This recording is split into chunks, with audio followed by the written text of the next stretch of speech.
prisoner. The state of Pennsylvania has tried to silence this man for 36 years, and now they're on the run. There is a monumental change in this case, and we're asking the DA's office to follow through on the judge's ruling and release all of the files in the case of Mumia Abu Jamal. Hero to the youth and everyone for revolution. We need 1 million Mumias on the streets as a solution. Freedom for Mumia Abu Jamal and my community. You can lock me down, but I will never be your prisoner. Free Mumia! Free Mumia! Free Mumia! Who's Mumia? In 1979, Mumia won Columbia University's prestigious Major Armstrong Award for its radio editorial of the Pope's visit to Philadelphia. In 1981, Philly magazine identified him as one of 81 people to watch. That same year, Mumia was sentenced to death for killing a Philadelphia police officer. A rising star journalist killed a police officer? That doesn't make sense. Keep in mind, Mumia became a target of the police and the FBI when he joined the Black Panther Party at the age of 14. In the media, the Black Panthers were demonized for their work against police brutality.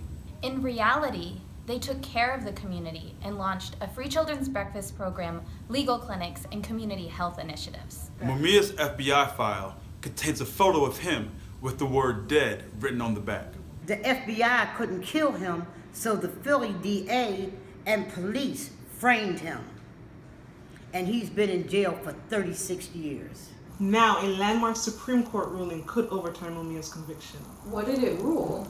In Williams versus Pennsylvania, the High Court ruled that Ronald Castile, the judge who denied Terrence Williams' appeal, had a conflict of interest. Why? It's a conflict of interest because it's a violation of the Constitution for a judge to rule on a case in which he previously worked on as a prosecutor. So he was the prosecutor and then judged the case? Exactly. He had a conflict of interest. Judge Castile should have recused himself from that appeal case, but he didn't. So what does this have to do with Mumia? The same conflict of interest violation in the Williams case surfaces in Mumia's case and involves the same judge.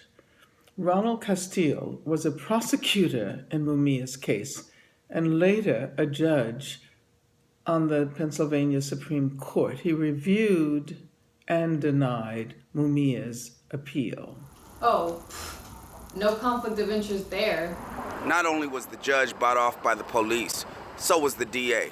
But now, for the first time in years, there is an opportunity to bring Mumia home. Really? How? Mumia's lawyers were in court on April 24th, coincidentally on Mumia's birthday, and won discovery. In other words, the judge ordered the DA to turn over records pertaining to this case. These documents will show Castile's personal involvement in this historic case. Only one thing stands in the way of those records seeing the light of day: the notoriously corrupt Philly DA's office.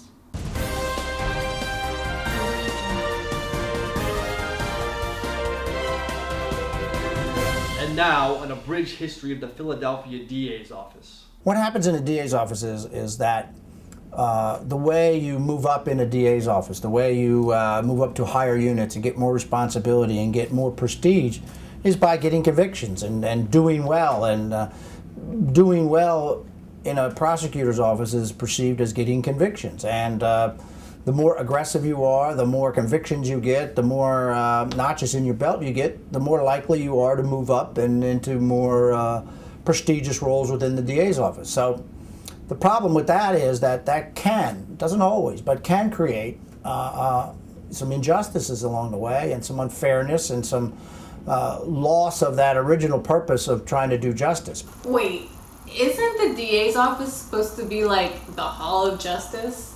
Allegedly.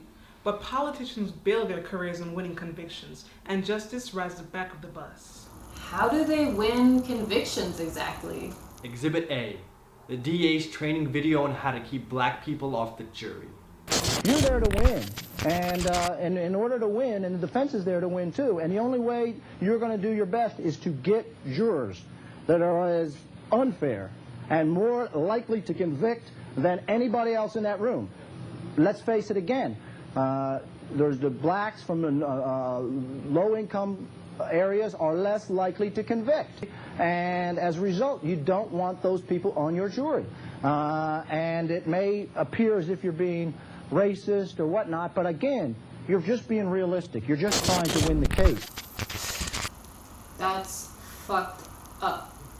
The suppression of evidence is another way the DA gets convictions, and it's a systemic practice. For example, Terry Williams was 18 years old when he was sentenced to death for the murder of a man who raped him repeatedly when he was a boy, a fact that the DA managed to hide for 28 years. In Mumia's case, there was a fourth person at the crime scene, but the prosecutor hid that fact from the defense and the jury. But wait, isn't the DA's office supposed to be turning records over right now in Mumia's case? What's to stop them from just putting everything through the shredder? That's where you come in. Okay. Philadelphia has the distinction of having more juvenile lifers sent to prison as juveniles for life than any other jurisdiction on the planet Earth. It is not used in most of the world, but it is used here in the cradle of the Constitution of the United States. If the corporate media's job is to sell fear, conflict, and ignorance, yours is to show courage amidst adversity, cooperation, community, complexity, and the sheer genius and brilliance that exists in all of humanity. It's up to us. It is up to us. It's up to us. It's up to us to pressure the DA's office to release all of the files in this case. Release all of the files. Release all the files. Release all the files in this case. One of the highest profile cases in Philadelphia is the case of Mumia Abu-Jamal, which a win for Mumia is a win for all. In January, a court order guaranteed Mumia's right to be treated with the Hep C cure. It was the first time the courts ruled decisively on prisoners' health. This opens up the door for 6,000 other prisoners across Pennsylvania currently suffering with Hep C. Winning humane health care for the most marginalized in society raises the standard of care for all of us. This court order was the result of a 2-year legal and political battle that couldn't have happened without grassroots organizing. A new battle for Mumia's freedom is on the horizon. People are in the streets demanding justice and accountability in the DA's office. But victory is not assured. It will take collective action to win, but we need your help. Please call, email, or fax the DA's office with this message. Follow through on the judge's order and release all of the files in Mumia's case. And join us Tuesday, May 30th at 2 p.m. in front of the DA's office in Philadelphia. It's time to bring Mumia home. You can lock me down, but I will never be your prisoner. Victims are the ones that just obey and just give it up. Even in this world, we enslaved like some prisoners. A freedom fighter fights till the world listen up. Yep. Let us become that which we revere and remember. Let us be abolitionists, strengthened by the positive contribution of our ancestors, black and white.